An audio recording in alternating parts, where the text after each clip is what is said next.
Morning. जय भीम सर्वांना. सप्रेम जय भीम.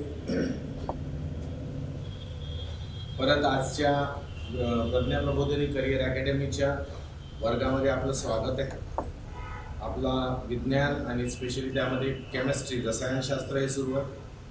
आज आपला ॲसिड बेस आणि सॉल्ट्स म्हणजे आम्ल आम्लारी व क्षार आजचा शेवटचा दिवस आहे त्याचा. ओके, तर आता आपण 2-3 सॉल्ट्स उरलेले आहेत ते बघूया. तर नेक्स्ट आपला सॉल्ट आहे, क्षार आहे, तो आहे विरंजन चूर्ण. ज्याला आपण ब्लीचिंग पावडर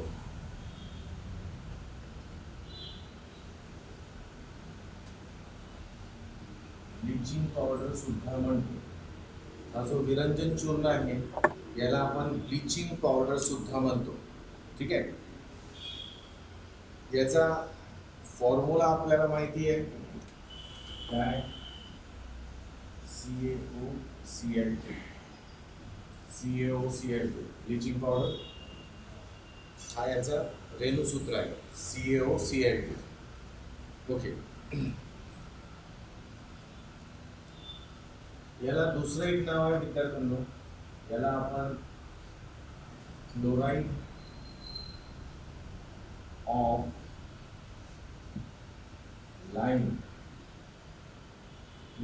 ऑफ लाईम असं सुद्धा म्हणतो.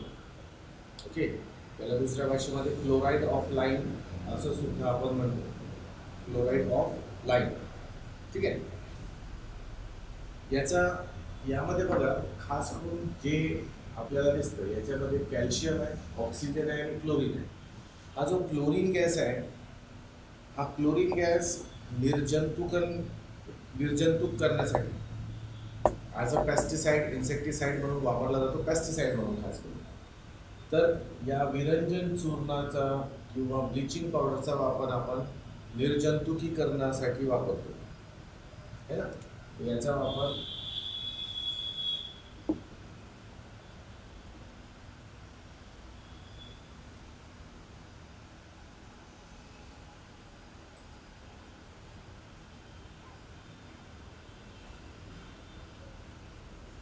निर्जंतुकीकरण करण्यासाठी याचा काय केलं जाते? वापर केला जातो. याचा वापर निर्जंतुकीकरण म्हणजे कसं ना, की जसं तुम्हाला माहिती आहे की कधी कधी पावसाळ्यामध्ये आपल्याला जे वॉटर सप्लाय होतं म्युन्सिपल कॉर्पोरेशन करणं, त्यामध्ये पाणी थोडंसं गढूळ येतं, त्यामध्ये आपण फिटकरी वगैरे पिळून टाकतो, तुरटी. पण कधी कधी आपल्याला असे दिसते की जर पाण्याला निर्जंतुकीकरण करायचं आहे तर त्यामध्ये ब्लिचिंग पावडर टाकला जातो. ब्लिचिंग पावडर हे जे आपल्याला वॉटर सप्लाय होतो, ज्या तलावामधनं पाणी वर्षभर आपल्याला पुरवलं जाते, तिथे जे वॉटर ट्रीटमेंट प्लांट असतात त्यामध्ये या ब्लिचिंग पावडरचा भरपूर वापर केला जातो. म्हणजे त्या पाण्यामध्ये क्लोरीन येतं आणि हे क्लोरीन तिथे असलेले जे मायक्रो ऑर्गॅनिझम्स आहेत, छोटे जंतू आहेत, यांना ते मारून टाकतात. म्हणजे या ब्लिचिंग पावडरचा वापर स्पेशली हा होतो. ठीक आहे. परत याचा उपयोग कापड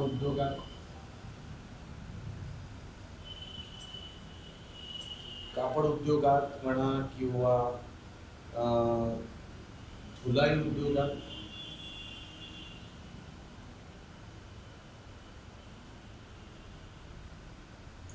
अशा इंडस्ट्रीमध्ये याचा वापर पुष्कळ प्रमाणात होतो. ठीक आहे ना. कापड उद्योगात म्हणजे कापड निर्मिती जिथे होते तिथे ब्लिचिंग पावडर. धुलाई उद्योग म्हणजे लॉन्ड्री जे असते त्यामध्ये, या ठिकाणी या इंडस्ट्रीजमध्ये काय होतं, याचा भरपूर वापर केला जातो. ठीक आहे. या ब्लिचिंग पावडरमध्ये एक विशिष्ट वास असतो आणि तो विशिष्ट वास, जो ब्लिचिंग पावडरमध्ये असणारा विशिष्ट वास असतो,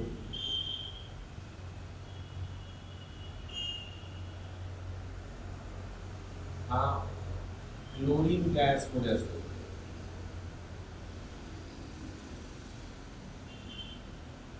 ओके ना.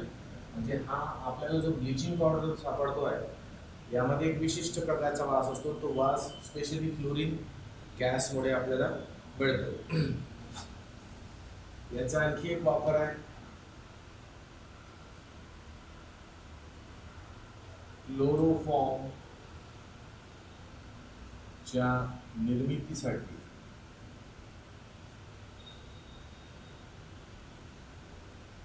वापरला जातो. क्लोरोफॉर्म हा एक आपल्याला माहित आहे काय एनेस्थेटिक आहे. एनेस्थेटिक म्हणजे याच्याने आपल्याला म्हणजे खास करून बेहोशीच्या कंडिशनमध्ये येते. नर्वस सिस्टमवर अटॅक करणारा हा क्लोरोफॉर्म गॅस जो आहे किंवा लिक्विड आहे याचा वापर आपण एनेस्थेटिक म्हणून करतो. तर त्याच्या निर्मितीसाठी सुद्धा ब्लिचिंग पावडरचा वापर होतो. ओके, तर हे सगळे आपल्याला यामध्ये पाहायला मिळतात त्याचे उपयोग. विद्यार्थ्यांनो एकदा रिप्लाय करा की ब्लिचिंग पावडर तुम्हाला फक्त एक 2-3 गोष्टी लक्षात ठेवायच्या आहे. निरंजन चूर्ण, ब्लिचिंग पावडर आणि हा फॉर्म्युला. याचं नाव क्लोराइड ऑफ लाईम. वापर वगैरे ॲज येत नाही पेपरमध्ये, ॲज येत नाही. फक्त तुम्हाला याच्यामध्ये वापरच लक्षात ठेवायचा. तर हा वापर स्पेशली लक्षात ठेवा, कारण हे जे वापर आहेत कापड उद्योग, धुलाई उद्योग यामध्ये ते कसे वापरतात याबद्दल डिटेल्स आपल्याकडे नाही आहे ना. तर हे पॉईंट्स तेवढे इम्पॉर्टंट नाही आहेत, पण जे मी टिक केले आहेत ते पॉईंट्स इम्पॉर्टंट आहेत आणि ते थोडेसे सायंटिफिक. ब्लिचिंग पावडर, CaCl2 आणि क्लोराइड ऑफ लाईम हे नावं तुम्हाला माहिती पाहिजे.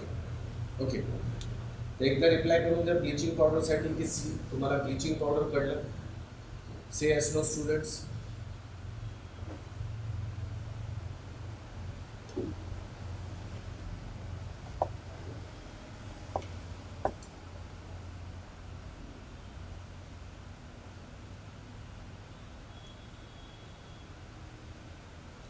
ओके, त्यानंतर आपण बघूया एक दुसरा सॉल्ट. तो सॉल्ट आहे sodium carbonate. Okay,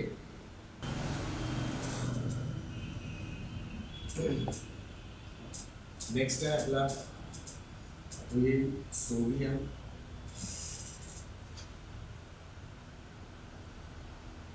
carbonate. Sodium carbonate या अगोदर बघा काल आपण पाहिला होता शेवटचा जो क्षार होता तो होता सोडियम बायकार्बोनेट है ना. Sodium bicarbonate. सोडियम बायकार्बोनेट कसा तो होता असा NaHCO3. हा सोडियम बायकार्बोनेट होता. यामध्ये आपल्याला दिसलं होतं की हा एक कटायन आहे, हा सुद्धा एक कटायन आहे आणि कार्बोनेटचा एक अनायन आहे असं होतं. आता हा कार्बोनेटचा अनायन जर आपण काढला, कार्बोनेटचा अनायन म्हणतो कटायन आपण काढला, सॉरी कार्बोनेटचा नाही हायड्रोजनचा कटायन जर आपण काढला तर या जागी याचं रिप्लेसमेंट आपण काय करू तर परत एका सोडियमनेच केलं. परत सोडियमच्याच कटायनने जर हा सॉल्ट बनवला म्हणजे आपल्याला सोडियम 2 मिळतील आणि कार्बोनेट राहील. म्हणजे 2 सोडियमचे कटायन. तर ते लिहिणार कसं आपण तर ते लिहू आपण Na2CO3. म्हणजे सोडियम बायकार्बोनेट मधनं हायड्रोजन हा कटायन मायनस केला, त्याला काढलं तर आपल्याला त्याचं रिप्लेसमेंट कशाने करू आपण त्याचं रिप्लेसमेंट परत एक सोडियमच्या कटायनने करू. म्हणजे सोडियम 2 होतील, Na2CO3 हा आपला काय होऊन जाईल सोडियम कार्बोनेट होईल. ओके, यालाच दुसऱ्या भाषेमध्ये धुण्याचा सोडा, धुण्याचा सोडा असं सुद्धा म्हणतात. धुण्याचा सोडा असं सुद्धा म्हणतो. आता हा धुण्याचा सोडा म्हणजे काय तर आता जसं आपण काही विशिष्ट असे पावडर्स वापरतो, जे पावडर्स आपल्याला कपडे भिजू घालण्यासाठी वापरले जातात. तर अगोदरच्या काळी हा एक सोडा राहायचा, या सोड्यामध्ये कपडे भिजू टाकण्याचा प्रकार होतो. म्हणजे ॲक्च्युली काय होते की हा जो धुण्याचा सोडा आहे हा कपड्यांवर बसल्या असलेला जो मड आहे, चिकट पदार्थ आहे, हा त्या कपड्यापासून लूज करतो है ना, लूज करतो जर आपण त्याला भिजू टाकतो. आणि जेव्हा ते लूज होतं तर ते इझिली आपण वॉशिंगच्या वेळेस काढू शकतो. हा धुण्याचा सोडा भरपूर प्रमाणात वापरला जात असेल, आताही वापरला जातो. पण आता ॲक्च्युली याला ते जे पावडर्स असतात, वॉशिंग पावडर, त्याच्यामध्ये मिसळवले जातात. तर आपल्याला दिसते की हा कसा आहे, हा पांढऱ्या कलरचा स्फटिकी आहे आणि पाण्यात विरघळणारा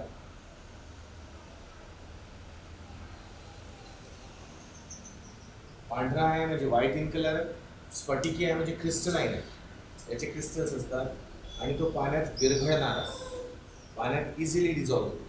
ओके, आपल्याला हे आताच मी सांगितलं की सोडियम बायकार्बोनेटचे अपघटन करून सोडियम कार्बोनेट मिळवतात. सोडियम बायकार्बोनेटचे अपघटन करतो, हे जे केलं ना आपण, हा हायड्रोजन कटायन रिप्लेस केलं आणि त्याच्या जागी Na हा कटायन आपण टाकला, तर आपण काय केलं, या सोडियम बायकार्बोनेटचे अपघटन घडवून आणलं आणि सोडियमनेच त्याला रिप्लेस केलं, तर मग आम्हाला सोडियम कार्बोनेट मिळालं. हे इझी प्रोसेस आहे. ठीक आहे, ओके. नेक्स्ट दिसते की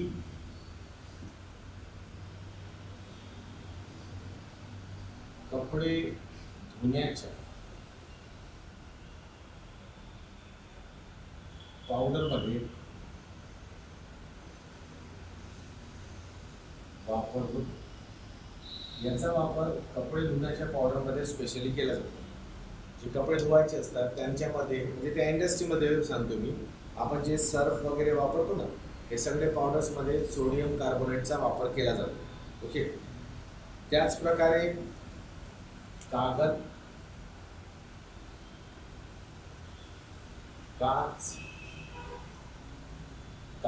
काच या उद्योगामध्ये सुद्धा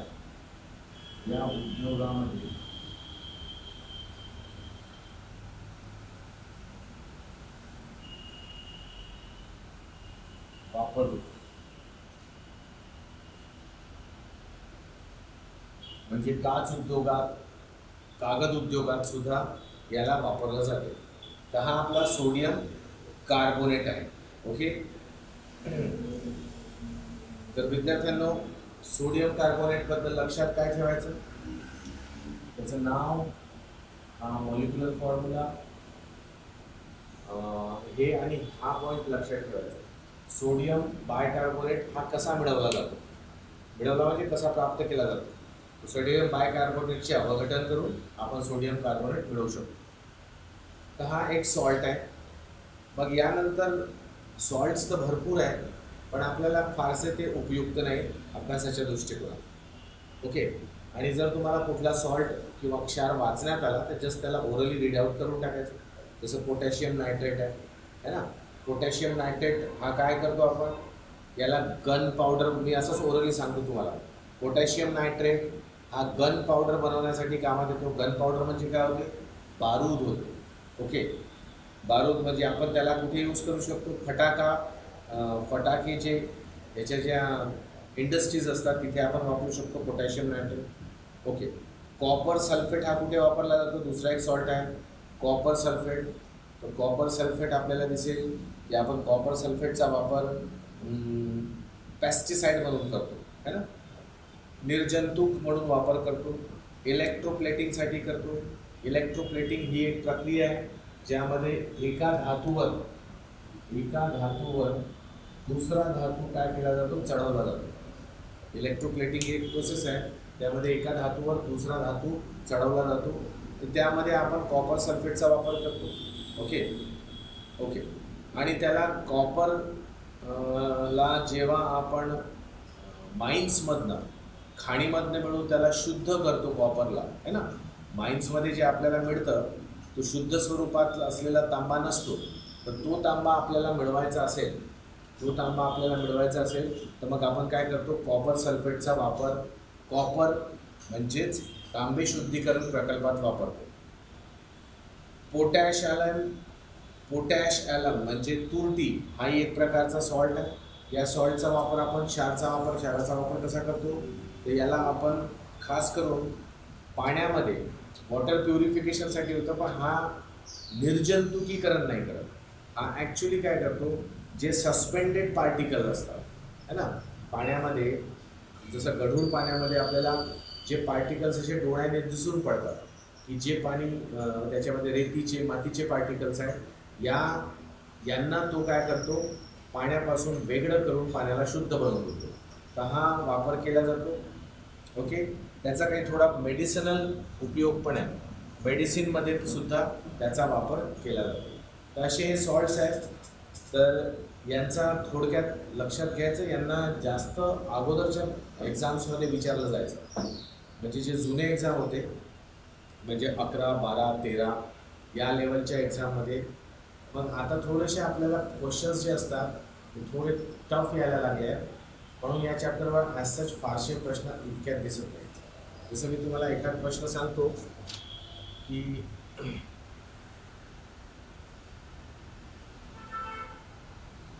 एक प्रश्न आला होता आता 2016मध्ये एक प्रश्न आला होता की खालीलपैकी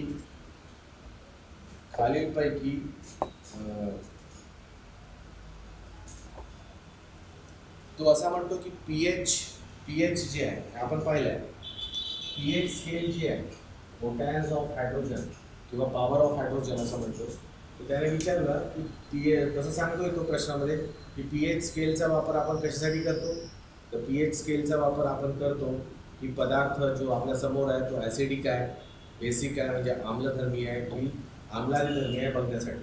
तो म्हणतो खालील पदार्थांपैकी कोणता पदार्थ ॲसिड नाही आहे. ॲसिड नाही आहे म्हणजे प्रश्न बघा कसा विचारतो तो, आम्ल नाही आहे. आम्ल नाही आहे म्हणजे काय, आम्ल नाही आहे म्हणजे दोनच होते. एक तर बघा पीएच स्केलमध्ये आपल्याला दोन गोष्टी मिळतात, तीन गोष्टी, आम्ल, मग इथे मध्यंतरी ज्याचा पीएच 7 असतो ते काय असते, उदासीन, आणि मग या बाजूला काय असते, आम्लारी. असं पीएच स्केल आहे. तर आम्ल नाही आहे म्हटलं याचा अर्थ काय, एक तर आम्हाला उदासीन आहे का पाहावं लागेल किंवा आम्लारी आहे का पाहावं लागेल. म्हणजे या 3 पैकी एक नाही आहे म्हटलं तर आम्ही 2ची चेकिंग करूया. अच्छा, कोणते होते ते, तर पहिला ऑप्शन होता केळ म्हणजे बनाना, दुसरा ऑप्शन होता विद्यार्थ्यांनो रक्त, तिसरा ऑप्शन होता दूध, आणि चौथा ऑप्शन होता विद्यार्थ्यांनो टोमॅटो.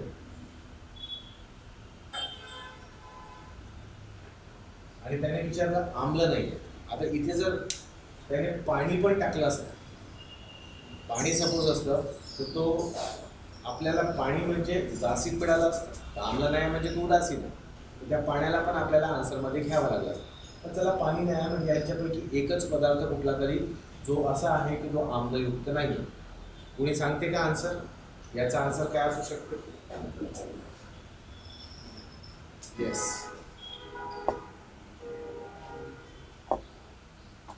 स्टुडंट्स कट करतो.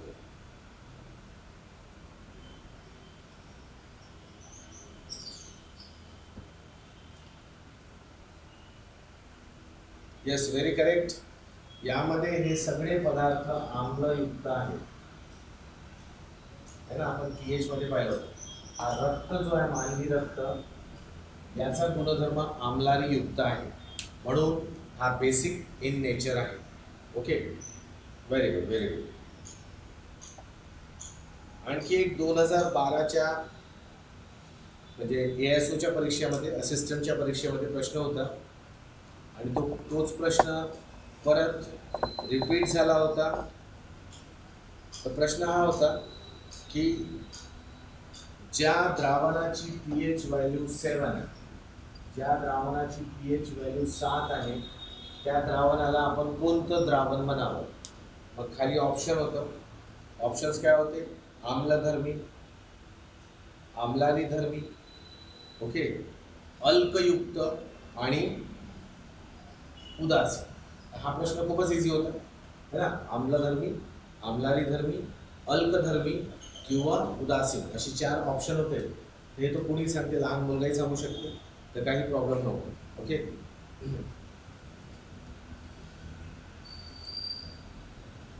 1 सेकंड आणखी बघतो.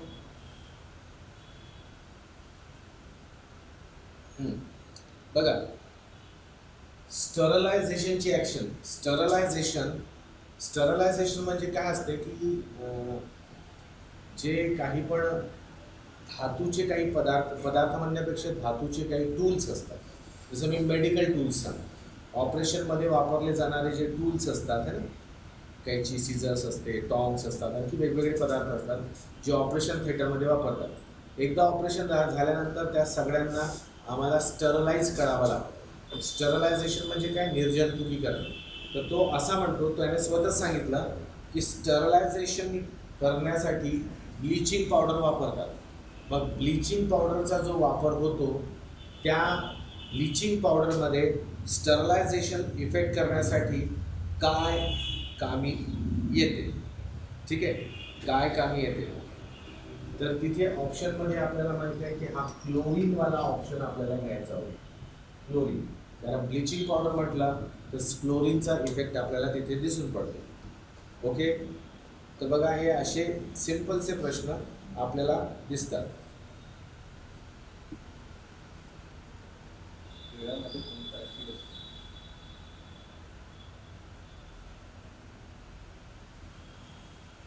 किडामध्ये ना, 1 मिनिट मी सांगतो तुम्हाला.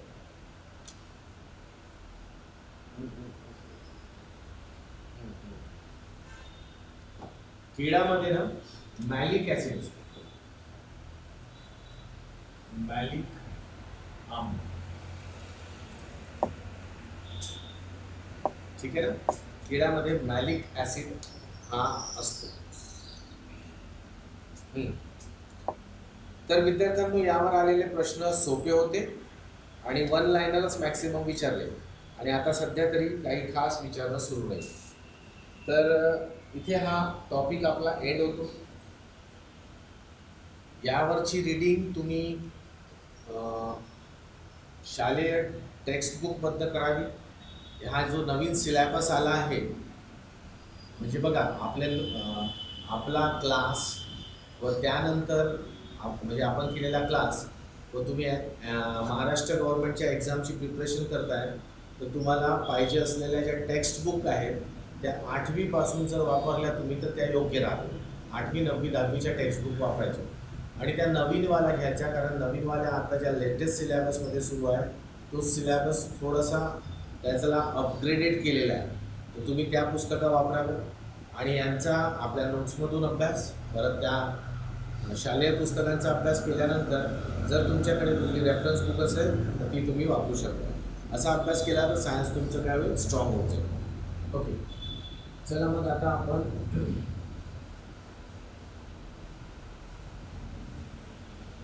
एक छोटासा टॉपिक घेऊया. ॲक्च्युली आपण डिस्कस केला आहे पण तो डिटेलमध्ये नाही गेला. आणि जो आपल्याला एक टॉपिक घ्यायचा आहे मेटलर्जीचा, मेटलर्जी, या मेटलर्जीच्या टॉपिकसाठी आपल्याला हा टॉपिक येणे आवश्यक आहे, है ना. या टॉपिकचं नाव आहे विद्यार्थ्यांनो धातू अधातू. या टॉपिकचं नाव आहे धातू अधातू.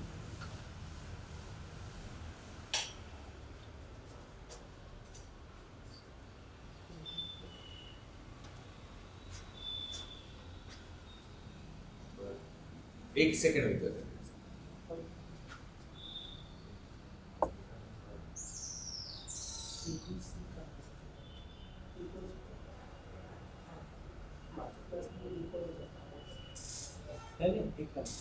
एक वर राहू दे आणि सरांकडे सराव दे.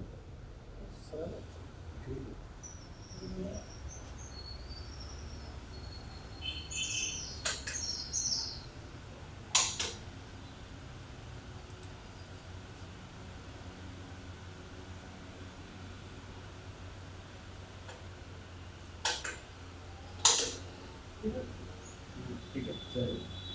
एक वर चालेल नाही बरोबर. हा धातू अधातू आहे. मी यांना द्रव्याच्या रासायनिक वर्गीकरणामध्ये आपण हे बघितला होता हा टॉपिक. ओके, आता बघा हे जे धातू अधातू असतात, one second.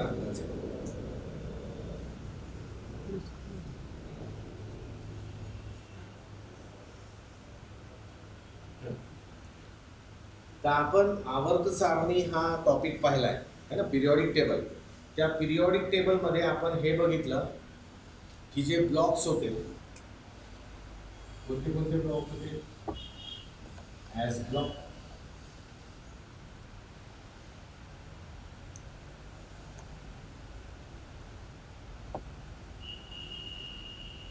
P block, P block खाली असलेला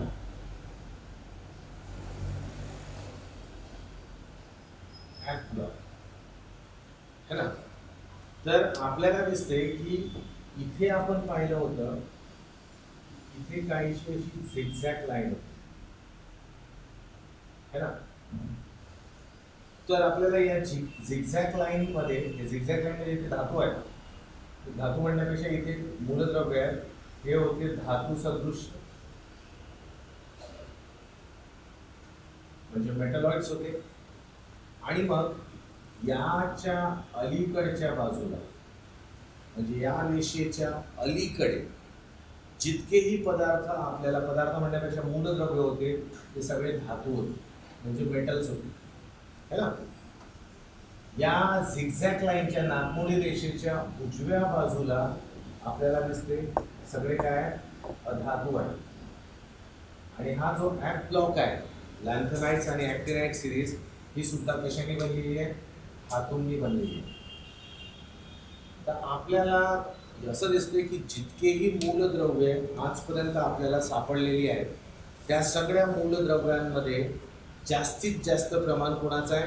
तर ते प्रमाण आहे धातूंचं है ना. कारण आपल्याला अधातू काहीच प्रमाणात सापडतात, अधातूंचं प्रमाण कमी आहे, पण धातूंचं प्रमाण सर्वात जास्त आहे. ओके, तर हे आपण अगोदर आवर्त सारणीमध्ये शिकलो, हे तुम्हाला माहिती आहे. आता आपण हे धातू एक्झॅक्टली काय असतात आणि अधातू एक्झॅक्टली काय असतात, त्यांचे गुणधर्म काय असतात, हे थोडक्यात पाहूया. तर आपण एकाच ठिकाणी धातू अधातू यांचे डिटेल्स घेऊया. ठीक आहे, तर मी इकडे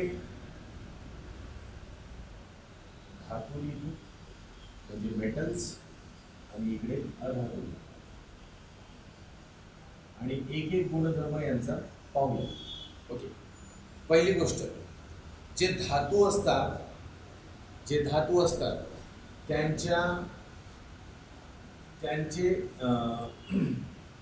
त्यांच्या शेवटच्या कक्षेमध्ये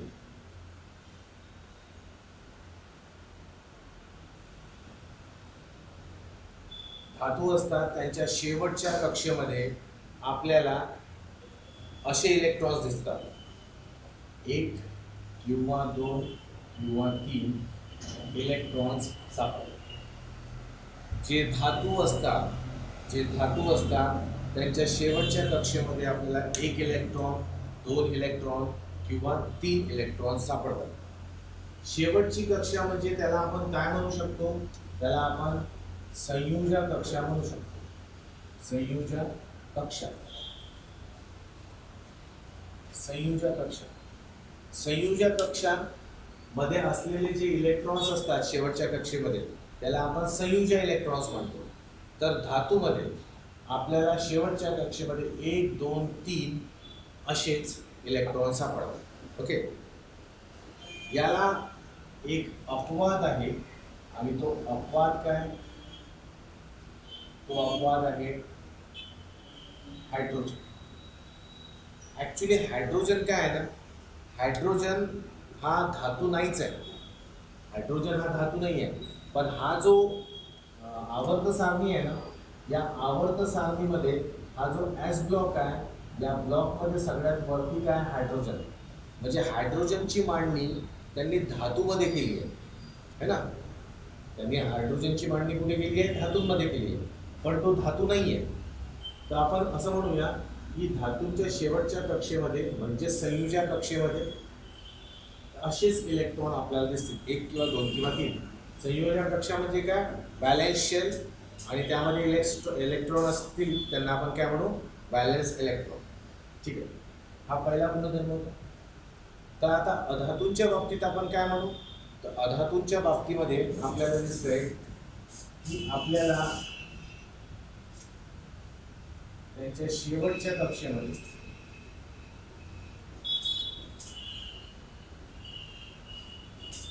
तर आपल्याला कसे दिसतात? 4, 5, 6, 7. आता 8ही म्हटलं तर चालू शकते, पण या 8 बद्दल की नाही थोडासा प्रॉब्लेम आहे. हा 8 जो आहे ना हा डाऊटफुल आहे, कारण 8 असेल तर तो काय असेल? त्याने आपलं अष्टक पूर्ण केलं असेल, आणि अष्टक पूर्ण केलेले कोणते एलिमेंट्स आहेत? तर ते आपल्याला माहीत आहे कोणते? Helium, neon, argon, krypton, xenon, radon, हे सगळे अष्टक पूर्ण केलेले आहेत. आणि हे तसेही कोणासोबत रिॲक्ट होत नाही, यांचं कोणासोबतही रिॲक्शन होत नाही. ते इनर्ट गॅसेस, राजवायू आपण त्यांना म्हणतो. तर त्यांना धातूमध्ये टाकणं किंवा अधातूमध्ये टाकणं काहीच उपयोगाचं नाही.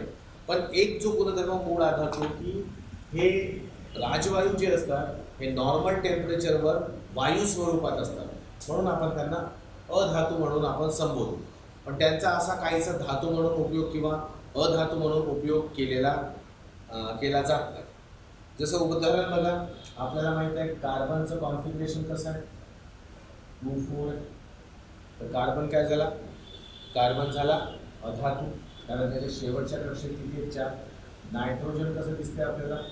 2, 5. 2, 5 म्हणजे काय? शेवटच्या कक्षेत 5 आहे. ठीक आहे ना. फ्लोरीन आपल्याला दिसते, फ्लोरीन जो आहे तो आहे 2, 7. 2, 7 आहे. तर फ्लोरीनच्या शेवटच्या कक्षेत 7 इलेक्ट्रॉन्स दिसतात. तसंच फ्लोरीनही दिसते. ओके. सल्फर जो आहे, सल्फर 2, 8, 6, त्याच्या शेवटच्या कक्षेत किती आहेत विद्यार्थ्यांनो? 6 इलेक्ट्रॉन्स आहेत. तर तो सुद्धा काय आहे? तो सुद्धा एक आपल्याला अधातू म्हणून दिसतो. तर हे सगळे एलिमेंट ज्यांच्या शेवटच्या कक्षेमध्ये 4, 5, 6, 7 किंवा 8, हे 8 बद्दल थोडं डाऊट ठेवायचा हा, कारण हा 8 कोणाला रिप्रेझेंट करतो?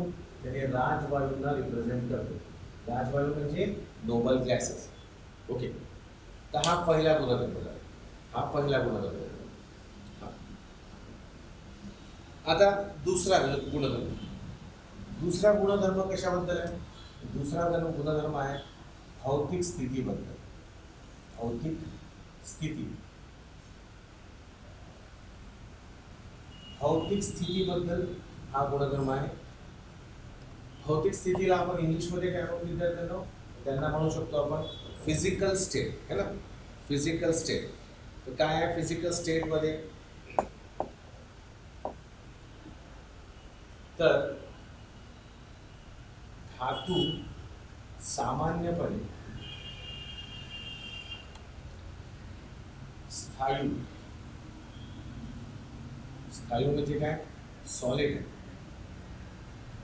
असतात.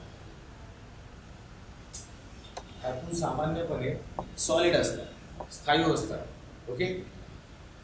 ओके. पण याला सुद्धा अपवाद आहेत विद्यार्थ्यांनो. अपवाद कोणते कोणते आहेत? अपवाद बघा, अपवाद आपल्याला दिसेल हा जो मर्क्युरी आहे, है ना, म्हणजे पारा. पारा हा धातू आहे, पण हा कोणत्या स्वरूपात असतो? तर हा द्रव स्वरूपात असतो. द्रव म्हणजे काय? लिक्विड. लिक्विड फॉर्ममध्ये असतो. ओके. दुसरा जो असतो गॅलियम. गॅलियम हा ॲक्च्युली सॉलिड असतो, पण जसं याला आपण वापरायला काढतो, है ना, रिॲक्शनमध्ये टाकण्याचा प्रयत्न करतो, हा लिक्विड फॉर्ममध्ये होऊन जातो. तर हा सुद्धा लिक्विड फॉर्ममध्ये आपल्याला सापडतो. धातू सामान्यपणे स्थायू असतात, पण हे दोन असे आहेत, पारा आणि गॅलियम, या दोघांना आपण बघितलं तर हे आपल्याला नॉर्मल टेम्परेचरवर, नॉर्मल रूम टेम्परेचरवर आपल्याला हे लिक्विड फॉर्ममध्ये दिसतात. हे जे स्थायू स्थिती म्हणतो ना आपण, हे स्थायू स्थिती रूम टेम्परेचरवर घ्यायची असते. या सगळ्यांना आपण धातूंना आपण लिक्विड फॉर्ममध्ये आणू शकतो, पण टेम्परेचर आपल्याला खूप वाढवावं लागतं. नॉर्मल रूम टेम्परेचरवर स्थायू पदार्थात असतात, स्थायू स्थितीमध्ये असतात, सॉलिड फॉर्ममध्ये असतात, फक्त पारा आणि गॅलियमला सोडून. ठीक आहे. आता हे जे अधातू आहे, अधातू आपल्याला स्थायू, द्रव आणि वायू या तीनही स्थितीत दिसतात. स्थायू म्हणजे सॉलिड, लिक्विड आणि वायू म्हणजे गॅस. या तीनही स्वरूपात आपल्याला अधातू दिसतात. आता हे अधातू तिन्ही स्वरूपात आपण बघूया. तर आपल्याला बघा, स्थायू स्वरूपात आपल्याला काय दिसतं? कार्बन, फॉस्फरस,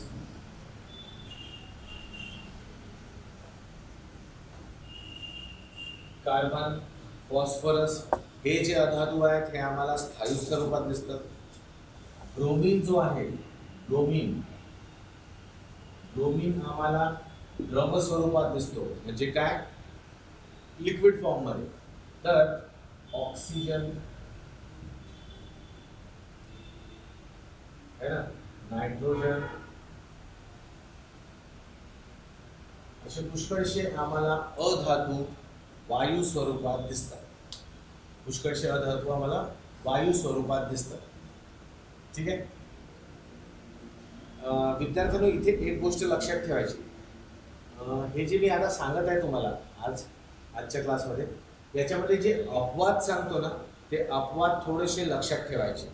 जे अपवाद तुम्हाला सांगणार ते अपवाद, कारण प्रश्न जनरली अपवादात्मक गोष्टीवरून विचारले जातात. जे सगळ्यांना माहिती आहे ते तर सगळ्यांना माहीतच आहे, पण अपवाद पुष्कळ लोकांना माहीत नसतं. तर तुमचं लक्ष खास करून केंद्रित कुठे ठेवायचं? अपवादावर. तर मी धातू अधातूंचे पहिले 2 गुणधर्म सांगितले समजून. एकदा रिप्लाय करा की तुम्हाला ते कळून आले. Students please reply. Very good. आता पुढच्या गुणधर्माकडे जाऊ. पुढचा गुणधर्म आहे विद्यार्थ्यांनो, धातूमध्ये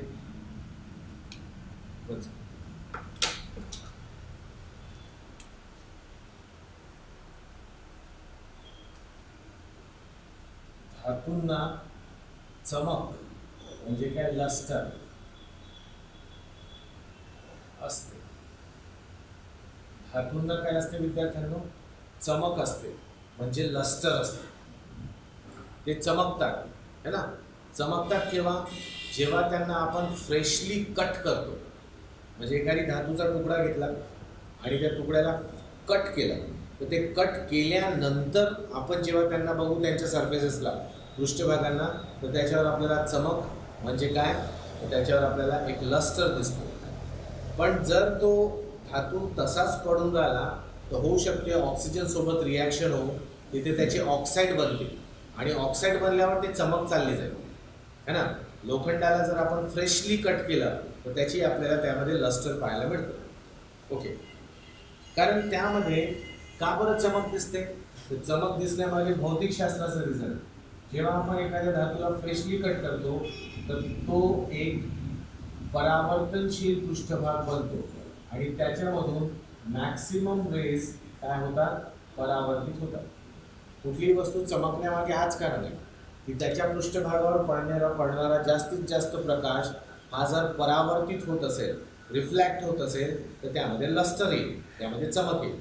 तर जेव्हा आपण फ्रेशली कट करतो, फ्रेशली म्हणजे आत्ता कट केलेला धातू, त्याच्यामध्ये लस्टर दिसते, कारण त्याच्यामध्ये परावर्तनशील भाग निर्माण होतो. ओके. पण याला अपवाद आहे. अपवाद आहे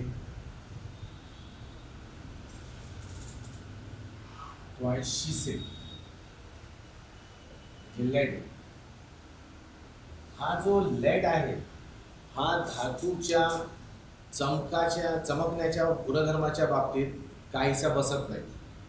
लेडला आपण जर पाहिला तर हा याचा अपीअरन्स कसा आहे? हा दिसतो कसा? असा डल दिसतो, म्हणजे त्यामध्ये चमक आढळून येत नाही. ओके. डलपणा त्याच्यात आहे. ओके. जर आपण नॉन मेटल्सकडे बघितलं तर नॉन मेटल यांना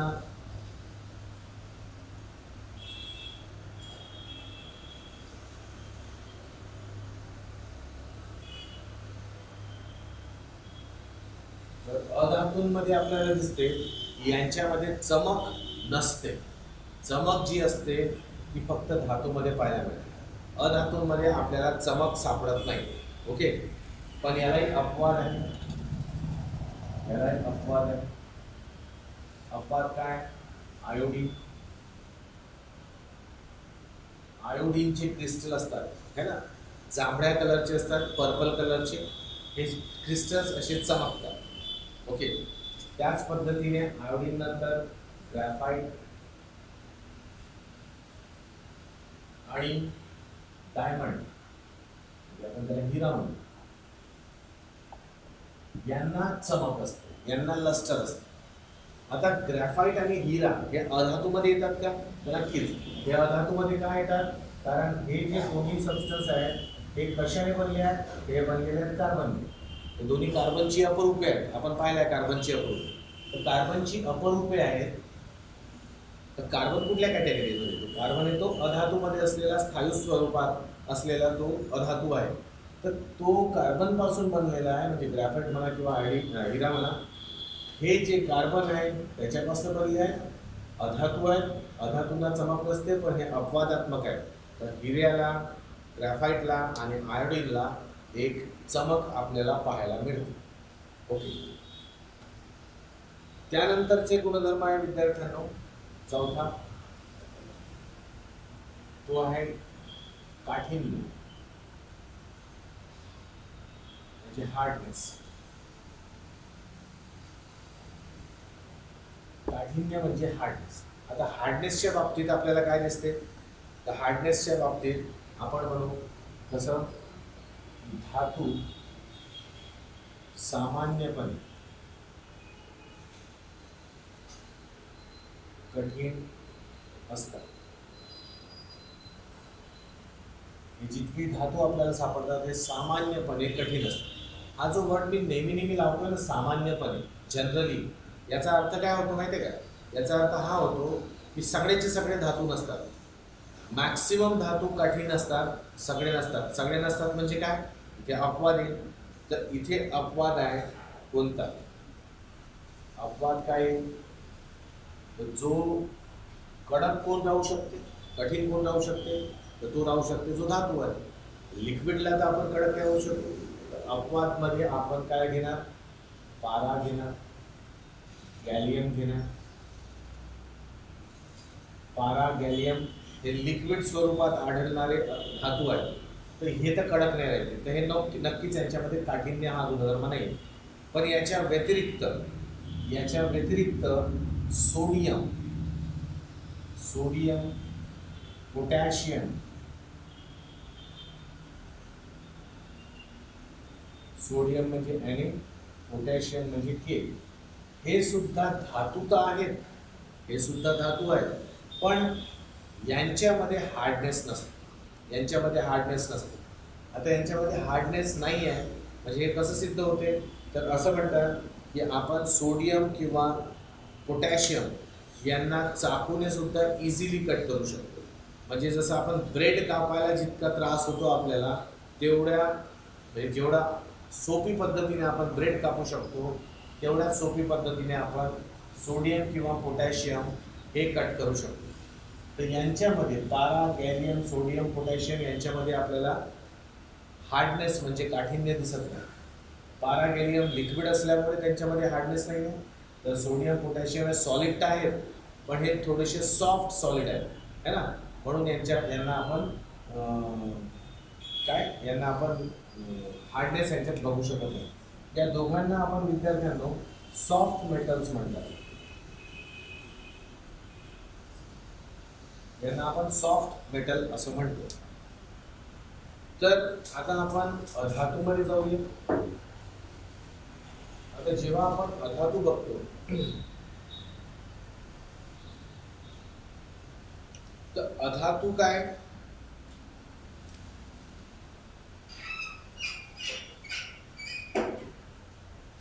ऍक्च्युली अधातू मृदू असतात. मृदू म्हणजे सॉफ्ट.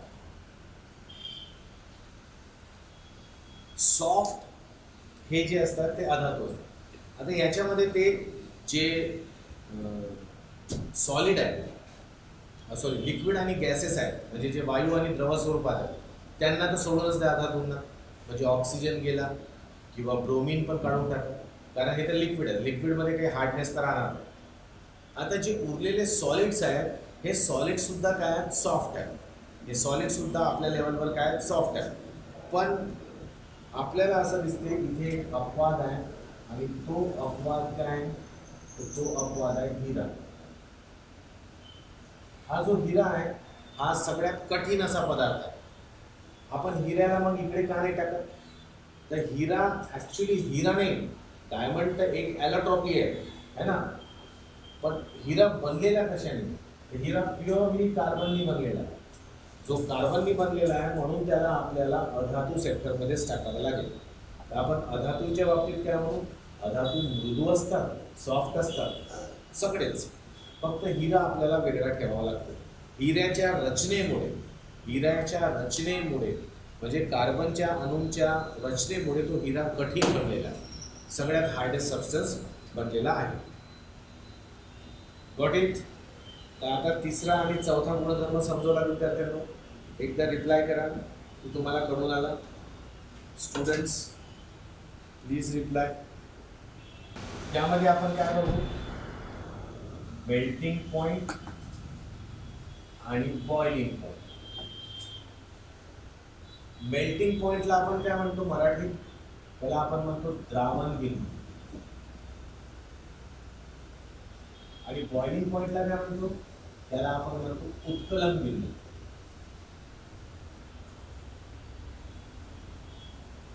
म्हणजे कसं, द्रावण बिंदू म्हणजे काय, याच्यामध्ये सॉलिडचं कन्व्हर्जन कशात होते, लिक्विडमध्ये होते.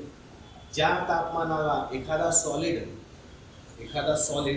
त्याच्याच द्रव स्वरूपात येतो, त्याच्याच लिक्विड फेजमध्ये येतो, तो जो टेम्परेचर असते त्या टेम्परेचरला आपण द्रावण बिंदू किंवा मेल्टिंग पॉईंट म्हणतो. उत्कलन बिंदू किंवा बॉइलिंग पॉईंट म्हणजे काय, तर जेव्हा एखादं लिक्विड काय होते, गॅस स्वरूपात चेंज होते, एखादं द्रव एखाद्या विशिष्ट तापमानाला वायू स्वरूपात जो फेज ट्रान्सफर करतो त्याला आपण उत्कलन बिंदू किंवा बॉइलिंग पॉईंट म्हणतो. तर याच्या बाबतीत बघू तर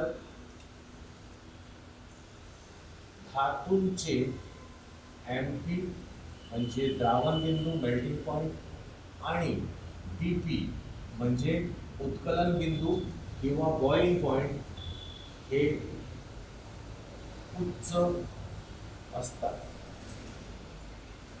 उच्च असतात म्हणजे काय, यांचे मेल्टिंग पॉइंट जर आपण बघितले तर हे आपल्याला खूप जास्त उच्च दिसतात, है ना, हाय लेवलवर असतात, म्हणजे हाय टेम्परेचरवर असतात.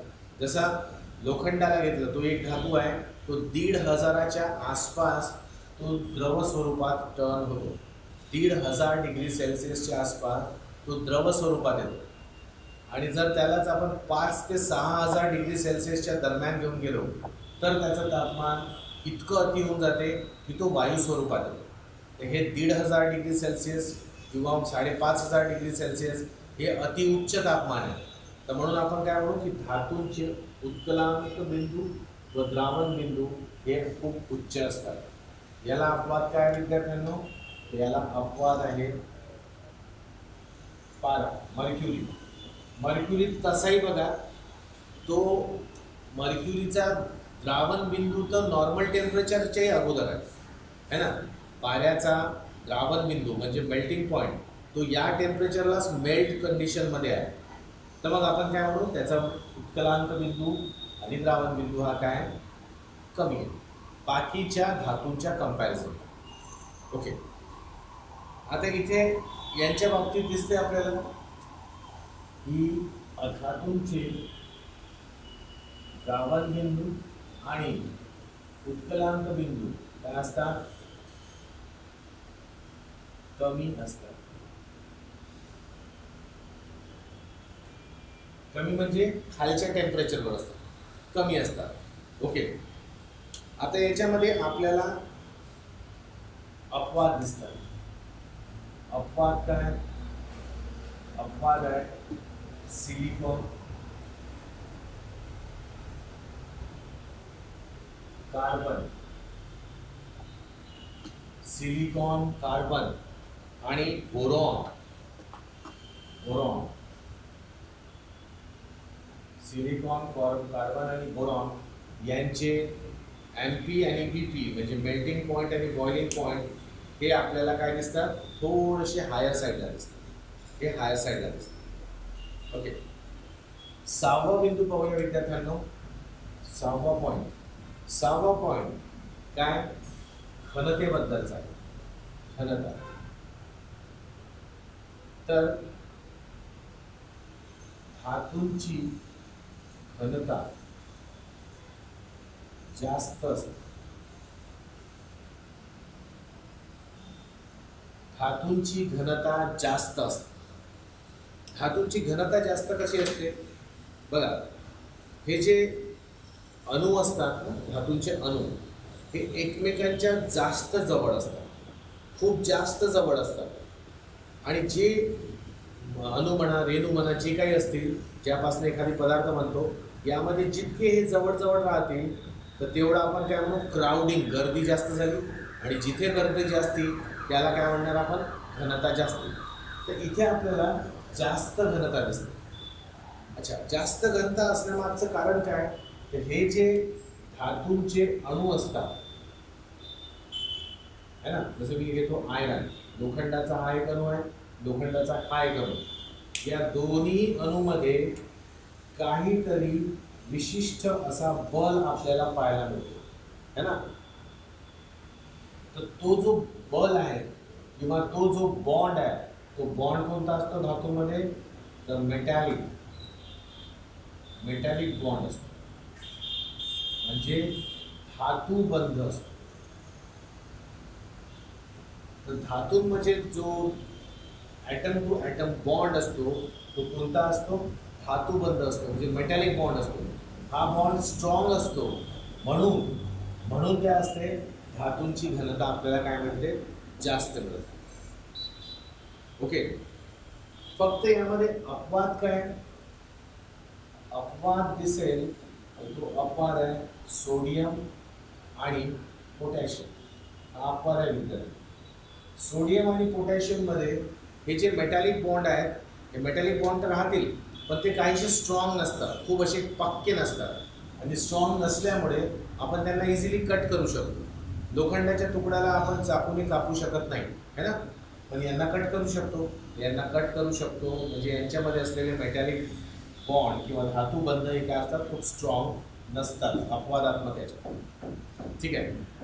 ओके, अधातूंच्या बाबतीत आपण घेतलं तर अधातूंची घनता कमी असते. अधातूंची घनता कमी असते. मग अधातूंची घनता का बरं कमी असते? तर हे जे अधातू असतात, जसं मी घेतो नायट्रोजन किंवा आपल्या ओळखीचा घेऊया क्लोरीन. हायक्लोरीन आहे, हायक्लोरीन. हे क्लोरीनचे जे अणू आहेत हे मिळून यांच्यामध्ये एक बंध बनलेला आहे ना. ठीक आहे ना. तर हा जो बंध आहे, हा बंध कोणता आहे? तर हा वॅन डर वॉल फोर्स. हा जो वॅन डर वॉल फोर्स किंवा वॅन डर वॉल बॉन्ड जो आहे, हा काय असतो? हा कमजोर असतो. बघा, एक गोष्ट लक्षात ठेवायची, हा डिफरन्स आहे. धातूंमध्ये तर मेटॅलिक बॉन्ड असते, म्हणून त्यांची घनता जास्त असते. पण अधातूमध्ये वीक, हा कमजोर म्हणजे काय? वीक वॅन डर वॉल फोर्सेस असतात. अधातूंचे जे अणू असतात यांच्या अणूमध्ये कमजोर असणारे वॅन डर वॉल फोर्सेस असतात. आणि या वॅन डर वॉल फोर्सेसमुळे काय होते? अधातूंची घनता कमी असते. ते वॅन्डरवॉल हे एक नाव आहे, त्या सायंटिस्टच्या नावाला ते नाव दिलेलं आहे. दोन अधातूंचे अणू किंवा रेणू, जेव्हा अणूच म्हणू आपण, अणू जवळ येतात तर हे एकमेकांसोबत कोणत्या स्थितीमध्ये असतात, तर हे एकमेकांसोबत मॉलिक्यूल रेणू स्थितीमध्ये असतात. रेणू स्थितीमध्ये असण्यासाठी यांना काय असेल, यांना स्वतःकडे जुळून राहावं लागेल. तर यांना जो अटकवून ठेवणारा जो बल असतो, जो फोर्स असतो, या दोघांना एकत्र ठेवण्यासाठी जो वापरला जातो, तो बल त्याला आपण वॅन्डरवॉल फोर्स म्हणतो. वॅन्डरवॉल फोर्सेस हे यांच्यामध्ये काय दिसतात, आपल्याला कमी दिसतात अधातूंमध्ये. कमी म्हणजे कमजोर असतात आणि म्हणून हे मॉलिक्युल्स काय असतात, लूज फॉर्ममध्ये असतात. म्हणून तुम्ही बघाल की अधातूंमध्ये तुम्हाला जास्तीत जास्त वायू स्वरूपात सापडतात, कमी त्याच्यापेक्षा कमी द्रव स्वरूपात आणि खूपच कमी 1-2च आपल्याला धातू स्वरूपात, धातू म्हणण्यापेक्षा स्थायू स्वरूपात सापडतात. तर घनता यांची कमी होण्यामागचं हेच रिझन, यामध्ये असलेल्या वॅन्डरवॉल फोर्सेस काय असतात, कमजोर असतात. पण यांची घनता जास्त असण्यामागे रिझन, यांच्यामध्ये असलेला जो मेटॅलिक बॉन्ड आहे तो खूप स्ट्रॉंग असतो. विद्यार्थ्यांनो 5वा व 6वा पॉईंट लक्षात आला. विद्यार्थ्यांना हे वॅन्डर पाहिजे, वॅन्डरवॉल फोर्स, वॅन्डरवॉल फोर्स. स्टुडंट्स एकदा रिप्लाय करा, 5वा पॉईंट आणि 6वा पॉईंट समजला. पुढचा गुणधर्म आहे तो आहे डक्टिलिटी.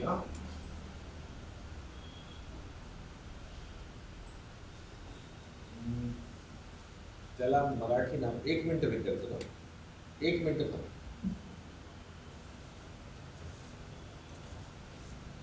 हा,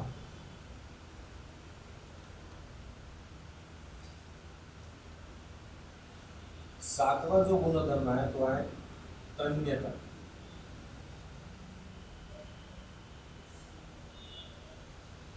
त्याला आपण डक्टिलिटी म्हणतो. तन्यता म्हणजे काय, डक्टिलिटी. तर आपल्याला माहिती आहे की जे धातू आहेत, या धातूंपासनं आपण खूप वायर्स बनवू शकतो, है ना. वायर म्हणजे आपण तार निर्मिती करू शकतो.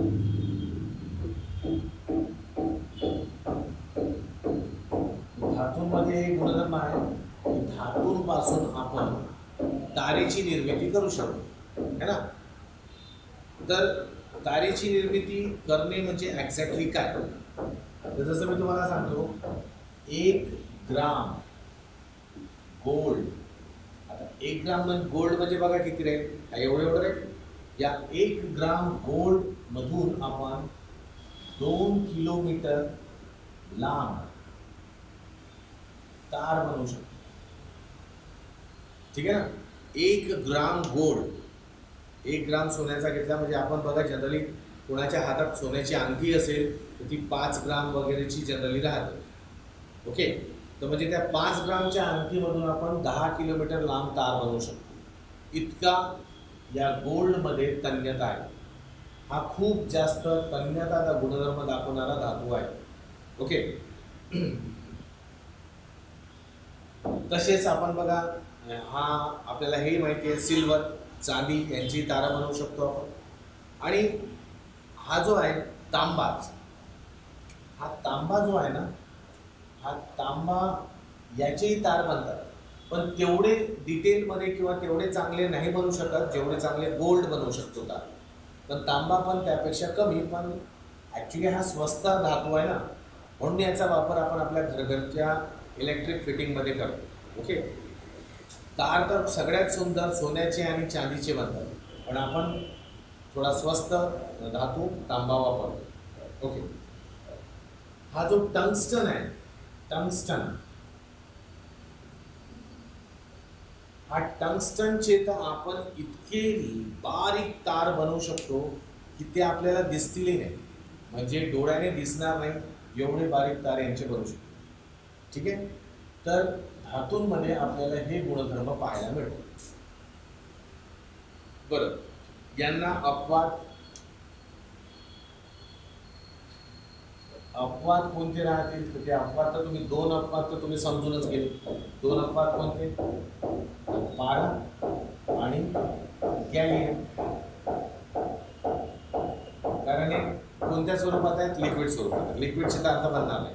पण त्यानंतर आपल्याला हेही माहिती आहे की सोडियम, पोटॅशियम हे सॉफ्ट धातू आहेत है ना, मृदू आहेत, तर यांची तार नाही बनत. पण तुम्हाला आणखी एक लक्षात ठेवण्याची गोष्ट आहे की झिंक जो आहे म्हणजे Zn म्हणतो त्याला आपण, याचे सुद्धा तार बनत नाही. झिंकचे याचे सुद्धा आपण तार बनवत नाही. Okay, clear? तर सगळ्यात सुंदर किंवा सगळ्यात चांगलं डक्टिलिटी दाखवणारा, तन्यता दाखवणारा धातू जो आहे तो आहे सोनं, चांदी है ना, टंगस्टन. तांबा आपण का बरं वापरतो? तांबा स्वस्त आहे बाकीच्या धातूंपेक्षा. अपवादात्मक पारा, गॅलियम, सोडियम, पोटॅशियम हे माहिती आहे. हा याला लक्षात ठेवा, झिंकला है ना, झिंकची तार बनवली जात नाही. ठीक आहे. आता हे जे अधातू आहे यामध्ये